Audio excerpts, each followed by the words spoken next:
وحدت تکستیل لوگوتیپ جورابی است که با دستان این زنها در کلاب آماده می شود. بانوان این کارخانه تا 6 ماه پیش باور نداشتند که در کلاب چنین کارخانه باز می شود. حالا وظیفه اساسی زنان در کارخانه نظارت دستگاه‌های جوراب بافی است. وظیفه دستگاه آماده کردن جوراب است. زنها برای آموختن کار سر این دستگاه اول تمرین کرده اند. برای برخی از بانوان در آغاز کار با این دستگاه ها سخت بوده است. در اینجا روزهای اول در کار کردن با اسباب‌ها مشکل‌تر بود. حالا باشد خیلی از خود نموندم. حالا پارک نساجی شهر کلاب کارگران را برای کار دعوت می‌کند. برخی زنها با شنیدن این خبر به این کارخانه آمده اند. صنوبر نازیمова از زنهای این کارخانه است که جای تحصیل نکرده و بیکار بوده است. با شنیدن باز شدن کارخانه جوراب بافی به این کارخانه آمده است. خط و سواد ندارد، رقم و به کار در آوردن دستگاه ها را شیفایی از خود نموده است. حالا یکی از بافنده های ماهر این کارخانه است. من صاحب 4 فرزندم.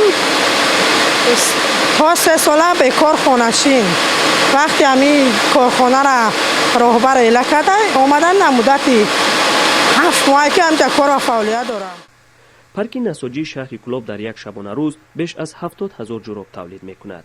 صادرات جوراب های کلاب به روسیه و جمهوری قزاقستان به راه مانده شده است. مسئولین کارخانه جوراب بافی در کلاب میگویند که خریداران وطنی هم یک لغ میتوانند از کارخانه جوراب گیرند. حالا 80% جوراب کلاب از نخ پخته آماده می شود.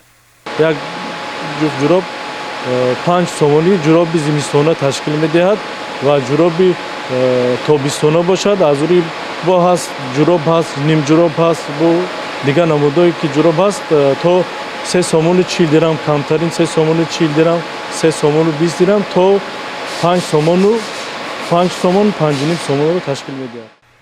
با کارخانه پارک نساجی شهر کلاب 250 دستگاه خودکاری بافندگی از خطای وارد شده است. حالا 130 عددی آن فعال بوده، 117 نفر با بافتن جوراب ها مشغول است. با فعال شدن باقی مانده دستگاه ها حدود 430 نفر به کار قبول کرده می شود. افرادی به کار قبول شده هم باید اول از آموزش گذرد تا کار با دستگاه به او مشکل پیش نآورد. کارخانه کارکرد جوراب در شهر کلاب نخستین کارخانه بزرگ به حساب رفته ماه اکتبر از سوی پرزیدنت مملکت امام علی رحمان به استفاده داده شده بود. طبق اطلاع رسمی باید پارک نساجی شهر کلاب در یک سال تا 34 میلیون جوراب استحصال کند.